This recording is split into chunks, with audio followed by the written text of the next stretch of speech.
दयाल सिंह जी को विधानसभा में भेजना, ये आप सब लोगों ने मन बनाया है। और जगदीप सिंह जी का भी जिस तरीके से आशीर्वाद रहा है, मुझे पूरा विश्वास है कि दयाल सिंह जी आपके आशीर्वाद से विधानसभा पहुंचेंगे, ऐसा मेरा अटूट विश्वास है। लेकिन सिर्फ दयाल सिंह जी को विधानसभा में भेजना ही उद्देश्य नहीं है। इनके माध्यम से पंजाब को किस तरीके से इस मुसीबत की राह से निकालकर सही रास्ते पर मोदी जी के हाथ मजबूत करते हुए ये बॉर्डर स्टेट को मजबूती प्रदान करना, ये हमारा लक्ष्य है। इसको हमको याद रखना है। मित्रों, बाकी सारी पार्टियां परिवारवादी पार्टियां हो गई। उनके लिए पंजाब भी परिवार है। यानी पंजाब में सरकार आती है तो अपने परिवार के लिए, और इससे ज्यादा का लक्ष्य उनको दिखता नहीं है। लेकिन भारतीय जनता पार्टी एक अकेली पार्टी है जिसमें सबका साथ, सबका विकास, सबका विश्वास, सबका प्रयास लेकर के सारे पंजाब को आगे बढ़ाने का लक्ष्य है भारतीय जनता पार्टी। और ये प्रजातांत्रिक तरीके से चलने वाली पार्टी है।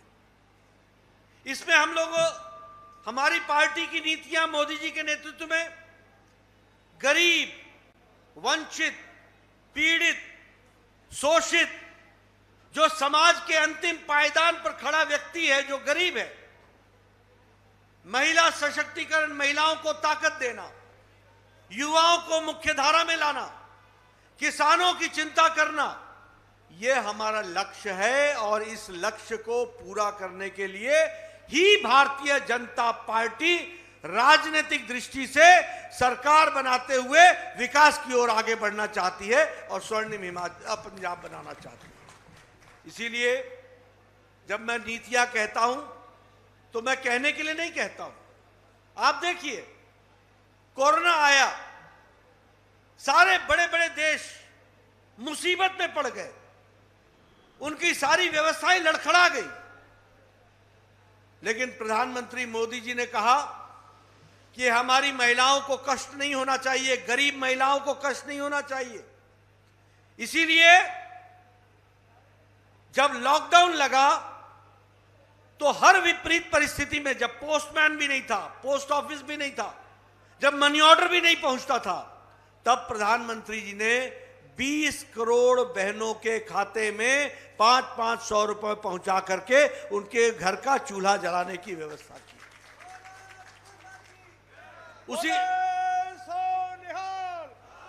उसी तरीके से प्रधानमंत्री गरीब कल्याण अन्न योजना, जब पिछले शताब्दी में महामारी फैली थी तो बीमारी से ज्यादा लोग भूखमरी से मर गए थे। इसीलिए प्रधानमंत्री जी ने 80 करोड़ की जनता को पिछले 2020 के मार्च से अभी तक 80 करोड़ की जनता को मुफ्त में अनाज देकर के 5 किलो गेहूं, 5 किलो चावल, 1 किलो दाल हर व्यक्ति के लिए व्यवस्था करके दिया। ये भी हमको याद रखना चाहिए। और पंजाब भी इसे अछूता नहीं है, पंजाब को भी ये पहुंचा। जब मैं गरीब की बात करता हूं तो बिजली पहुंचाना ये हमारी जिम्मेवारी थी। 18,000 गांव देश में थे जहां बिजली नहीं थी। प्रधानमंत्री जी ने 1000 दिन में 18,000 गांवों में बिजली पहुंचाई और 2.5 करोड़ घरों में बिजली पहुंचाई। इस बात को याद करना चाहिए। और आज पंजाब 100% इलेक्ट्रिफाइड है, यह भी हमको याद रखना चाहिए। बोले सो निहाल। प्रधानमंत्री किसान सम्मान निधि, मैं यहां किसान भाइयों को बताना चाहता हूं, ठीक है, किसान के नाम पर राजनीति करने वाले लोग बहुत हुए, बहुत, लेकिन किसानों का भला करने वाला जो प्रधानमंत्री मोदी जी ने किया वो किसी ने नहीं किया है। मैं दावे की चोट पर आज मोड़ में आकर के आपको बताना चाहता हूं, किसी ने नहीं किया। आप बताइए, 80 लाख करोड़ रुपए खर्च करके, 180 लाख करोड़ रुपए खर्च करके 10 करोड़ 50 लाख किसानों के खाते में हर तीसरे महीने 2-2 हजार रुपए पहुंचाए कि नहीं पहुंचाए? पहुंचाए कि नहीं पहुंचाए? इस तरीके से, और यहां पंजाब में भी इस काम को करने के लिए 23 लाख हमारे किसान भाइयों के खाते में 24,000 करोड़ रुपए पहुंचाने का काम किया तो नरेंद्र मोदी जी ने किया है। ईच ड्रॉप मोर क्रॉप, हर घर को, हर खेत को पानी मिले, उसकी अच्छी व्यवस्था हो, इस काम पर हम लगे हैं। और इसी के साथ साथ प्रधानमंत्री आवास योजना के तहत लगभग 1.5 करोड़ घरों में को पक्के मकान से जोड़ने का काम किया तो वह नरेंद्र मोदी जी ने किया। यह भी हमको याद रखना चाहिए। आप बताइए, यहां से भटिंडा एक्सप्रेस चलती थी कि नहीं चलती थी? कैंसर एक्सप्रेस बोलते थे कि नहीं बोलते थे? बोलते थे ना? कैंसर की चलती थी कि नहीं चलती थी? यहां पर all India institute of medical sciences Bathinda में 950 करोड़ रुपए का खोल करके 750 बेड का बनाने का काम किया तो नरेंद्र मोदी जी की सरकार। भारत माता की, भारत माता की, वंदे वंदे। आज ओपीडी शुरू हो गई है, बहुत जल्दी आईपीडी शुरू हो जाएगी, कैंसर स्पेशलाइजेशन भी वहां होगा। अब भटिंडा के लोगों को बीकानेर नहीं जाना पड़ेगा, अब भटिंडा के लोगों का इलाज होगा तो यहीं पर होगा, इसकी व्यवस्था भी की गई, ये भी हमको याद रखना है। लेकिन मित्रों, हम यहां पर जिस तरीके से पानी का स्तर नीचे जा रहा है, फर्टिलाइजर का इस्तेमाल इतना हुआ है कि हमको ऑल्टरनेटिव खेती के बारे में सोचना पड़ेगा। और इसीलिए प्रधानमंत्री जी ने कहा कि जीरो बजट की खेती करने की तरफ हमको अग्रसर होना पड़ेगा और पंजाब को फिर से नई जान फूंक करके खड़े करने का काम और इसका संकल्प लिया है तो नरेंद्र मोदी जी ने लिया है। इसको हमको याद रखना चाहिए, इसको हमको समझना चाहिए। मित्रों, अगर हम बात करें एमएसपी की, पंजाब में 132,80,000 मेट्रिक टन इसकी खरीदी हुई है और सबसे ज्यादा एमएसपी अगर किसी प्रदेश को मोदी जी ने दिया है तो वो पंजाब को दिया है। 23,000 करोड़ रुपए का एक साल के अंदर एमएसपी रिकॉर्ड खरीदी हुई है, ये भी हमको याद रखना चाहिए। मित्रों, ये सारी बातें आपके सामने मैं इसलिए कह रहा हूं कि गरीब, वंचित, पीड़ित, शोषित, दलित, समाज के अंतिम पायदान पे खड़ा व्यक्ति, हमारा किसान भाई, उसकी चिंता किसी ने भी की है तो वो नरेंद्र मोदी की सरकार ने की है, ये मैं दावे के साथ कह सकता हूं। आप किसी सरकार की, केंद्र की किसी सरकार का आप नाम लीजिए और बताइए कि उन्होंने किसानों के लिए क्या किया। और मैं आपको गिनाता हूं कि आदरणीय मोदी जी ने किसानों के लिए क्या नहीं किया है, इसको हमको ध्यान में रखना चाहिए।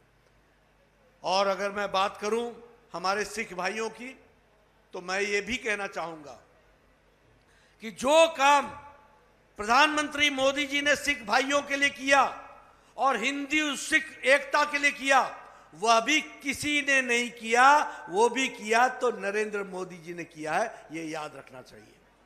हमारी पंजाब में सरकार नहीं थी, हम सरकार में नहीं थे, यहां कांग्रेस पार्टी की सरकार थी। हम कह सकते थे कि हमारी सरकार नहीं है, हम क्या करें, लेकिन हम जानते हैं कि चाहे हिंदू हो चाहे सिख हो, हर व्यक्ति पंजाब और पंजाब से बाहर और दुनिया में हर कोई हरमंदिर साहब में मत्था टेकता है, शीश झुकाता है और उसके साथ उनसे आशीर्वाद लेता है। ये हम सब लोग करते हैं, ये हम जानते हैं। लेकिन आपको मालूम है क्या कि फॉरेन कंट्रीब्यूशन रेगुलेशन एक्ट का अप्रूवल हरमंदिर साहब को नहीं था। दुनिया के लोग हरमंदिर साहब में शीश झुका करके हरमंदिर साहब के माध्यम से धर्म के लिए पैसा देना चाहते थे। वो पैसा फॉरेन कंट्रीब्यूशन में रेगुलेट नहीं होता था, किसी ने चिंता नहीं की, किसी ने आवाज नहीं उठाई। ये नरेंद्र मोदी हैं जो भारत के प्रधानमंत्री बनाए आपने और उन्होंने फॉरेन कंट्रीब्यूशन रेगुलेशन एक्ट का अप्रूवल दे दिया है। अब दुनिया भर के लोग हरमंदिर साहब को अपना चंदा दे सकते हैं, अपना आशीर्वाद दे सकते हैं, अपना उसमें कंट्रीब्यूशन कर सकते हैं। इस तरह की व्यवस्था की गई। मित्रों, हमारे हर गुरुद्वारे में लंगर चलता है, डेरों में लंगर चलता है। ये गुरुद्वारों के लंगर के लिए टैक्स लगता था, किसी ने डिमांड नहीं उठाई थी, लेकिन प्रधानमंत्री मोदी जी ने अपने से कहा कि नहीं, गुरुद्वारे में जो लंगर चलता है वहां हर गरीब आदमी आकर के ईश्वर का आशीर्वाद लेता है और वो प्रसाद छकता है, इसलिए इस पर टैक्स नहीं होना चाहिए। और इसलिए देश के सभी गुरुद्वारों से लंगर पर से टैक्स हटा दिया गया है और अब भारत सरकार सालाना 350 करोड़ रुपए जीएसटी का अपने तिजोरी से भरती है, लेकिन लंगर पर टैक्स नहीं लगता। यह काम किया तो प्रधानमंत्री मोदी जी ने किया है, यह भी हमको ध्यान रखना चाहिए। आप बताइए, 1947 में देश आजाद हुआ और 1947 में देश का बंटवारा हुआ। नानकाना साहब जाना हमारा दूभर हो गया। हम नानकाना साहब जा नहीं सकते थे, लोगों की इच्छा थी। इतनी सरकारें आई और गई, किसी ने चिंता नहीं की। ये मोदी जी थे जिन्होंने पाकिस्तान से बात की, नानकाना साहब के लिए कॉरिडोर बनाया और करतारपुर कॉरिडोर 120 करोड़ रुपए खर्च करके आज हम जाकर के नानक साहब के वहां दर्शन कर सकते हैं, उस गुरुद्वारे में जा सकते हैं। इसकी व्यवस्था की तो नरेंद्र मोदी जी ने की, यह भी हमको याद रखना चाहिए। उसी तरीके से नानक साहब के बताए रास्ते पर चलने के लिए इंटरफेथ स्टडीज, इसकी यूनिवर्सिटी में, गुरु नानक देव यूनिवर्सिटी में अगर चेयर भी खड़ी की तो वह भी प्रधानमंत्री मोदी जी ने की, यह भी हमको याद रखना चाहिए।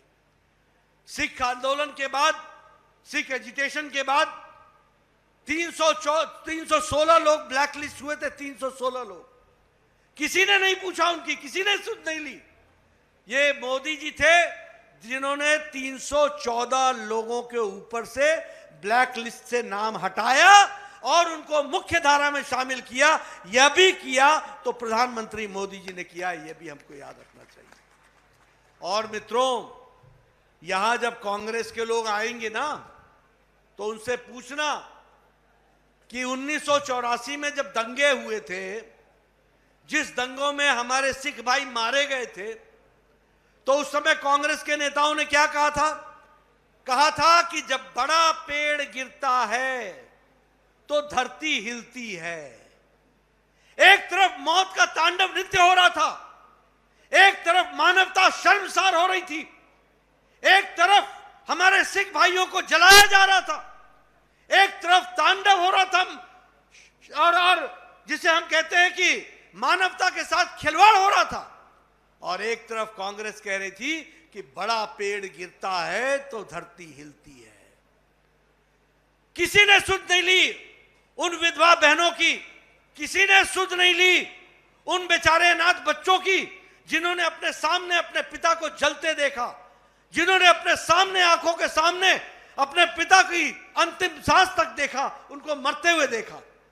लेकिन जब प्रधानमंत्री मोदी जी बने 2014 में, एसआईटी बैठाई और जो कांग्रेसी पिछले 30 साल से दिल्ली में दंदना रहे थे उनको तिहाड़ जेल में डालने का काम किया तो नरेंद्र मोदी जी ने किया, और उनके आंसू को पोंछने का काम भी किया तो मोदी जी ने किया। यही नहीं, अभी 350 साला प्रकाश पर्व मनाया गया गुरु गोविंद सिंह जी का।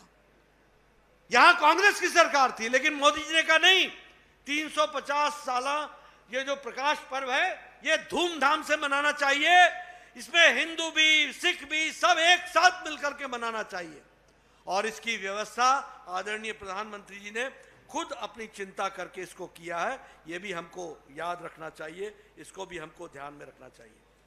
हमारा ये स्वदेश दर्शन सर्किट, जिस सर्किट में आनंदपुर साहिब, फतेहगढ़ साहिब, चमकौर साहब, फिरोजपुर साहिब, अमृतसर साहिब, खटकड़ कलानौर साहिब और हमारे पटियाला हेरिटेज, इनको जोड़ने का काम किया है। यह भी तो मोदी जी की सरकार ने किया है, ये आपको मैं बताना चाहता हूं। मित्रों, आज आपसे लोग, कांग्रेस पार्टी के लोग वोट मांगने आएंगे। किस मुंह से आ रहे हैं? उनसे पूछो 1984 के दंगे के बाद तुमने क्या किया, उनसे पूछो पंजाब को तुमने क्या किया। इन लोगों ने, बताइए, पंजाब में माफिया राज लाए कि नहीं लाए? रेत माफिया है कि नहीं है? आप बताइए, वर्तमान के मुख्यमंत्री के गांव और उनके इलाके में और उनकी कंस्टिट्यूंसी में रेत माफिया दंदना रहा है कि नहीं दंदना रहा है? आप बताइए, यहां ड्रग माफिया है कि नहीं है? आप चाहते हैं कि पंजाब ड्रग माफिया से समाप्त हो और ड्रग फ्री स्टेट बने? आप चाहते हैं पंजाब को?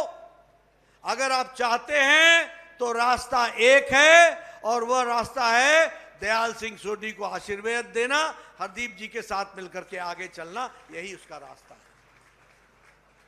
अगर आप चाहते हैं कि ये खनन माफिया, ये रेत माफिया, ये जेल के पीछे जाएं, तो उसका रास्ता है भारतीय जनता पार्टी। अगर ये 600 किलोमीटर का पाकिस्तान के साथ बॉर्डर है, और मोदी जी जिस तरीके से देश को आगे बढ़ा रहे हैं, ये पाकिस्तान को कभी भी पसंद नहीं आ रहा है। और उनको तो छोड़िए, देश में भी राष्ट्र विरोधी ताकतें मोदी जी के इस तपस्या को भंग करने के लिए लगी हुई हैं।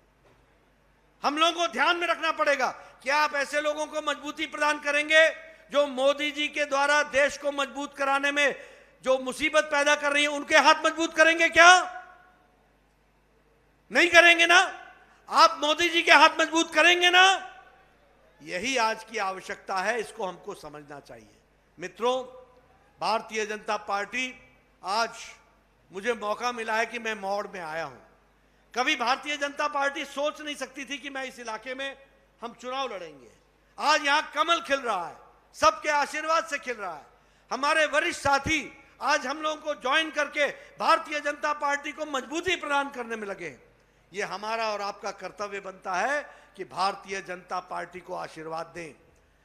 हम चुनाव में कम समय रह गया है, आपका मैं ज्यादा समय नहीं लूंगा, लेकिन मैं पत्रकार भाइयों के साथ भी निवेदन करूंगा कि अगर हम चाहते हैं कि ये 600 किलोमीटर का बॉर्डर ये मजबूती से रहे, ये बॉर्डर स्टेट मजबूत रहे, यहां का नौजवान ड्रग से मुक्त रहे, यहां का नौजवान रोजगार से युक्त रहे, ये अगर करना है तो रास्ता एक है, और वो रास्ता है मोदी जी के हाथ मजबूत करना, भारतीय जनता पार्टी को आशीर्वाद देना, यही उसका रास्ता है। ये हमको समझना चाहिए। एक बात और मैं कहना चाहूंगा कि पंजाब को एक नई ऊर्जा चाहिए, पंजाब को एक नई ताकत चाहिए, पंजाब को कर्जे से निकालने का एक नया रास्ता चाहिए। पंजाब जिस मुसीबत में फंसा है उससे निकालने के लिए एक मजबूत नेता चाहिए, और पंजाब को इन सब चीजों से निकालने के लिए मजबूत नेता के हाथ को मजबूत करने के लिए पंजाब का आशीर्वाद चाहिए। इसीलिए मैं आपसे निवेदन करने आया हूं कि आज मोदी जी दोनों हाथ बढ़ा करके पंजाब को इस मुसीबत से निकालना चाहते हैं। अब पंजाब की धरती को तय करना है कि वो अपनी धरती का हक अदा करे, दयाल सिंह सोढी को यहां से भेजे, पंजाब को मजबूती प्रदान करे, और उसके साथ मोदी जी के साथ चल करके पंजाब को आगे ले जाए। इस बात को हमको काम करना है। जय श्री राम। इसीलिए मित्रों, आपका ज्यादा समय न लेता हुआ आपसे सिर्फ एक ही निवेदन करने आया हूं कि आप भारतीय जनता पार्टी को आशीर्वाद दें, सफल बनाएं, खुशहाल पंजाब बनाएं, विकसित पंजाब बनाएं, इंडस्ट्री वाला पंजाब बनाएं, किसान खुशहाल हो इसके लिए काम में जुटें, बीमारी से मुक्त हो इसके लिए हम काम में जुटे, यहां कैंसर की घटनाएं कम हो इसकी हम चिंता करें, फर्टिलाइजर कम इस्तेमाल हो और यहां का जमीन उपजाऊ रहे इसकी हमको चिंता करनी है। और ये सब चिंता वही कर सकते हैं जिनके पास पंजाब को बदलने की दिशा भी है, दृष्टि भी है, नियत भी है, लगन भी है और ताकत भी है। उनको मजबूत कीजिए, और वो मोदी जी के हाथ मजबूत करके आप इसको करेंगे। इन्हीं शब्दों के साथ बहुत बहुत धन्यवाद।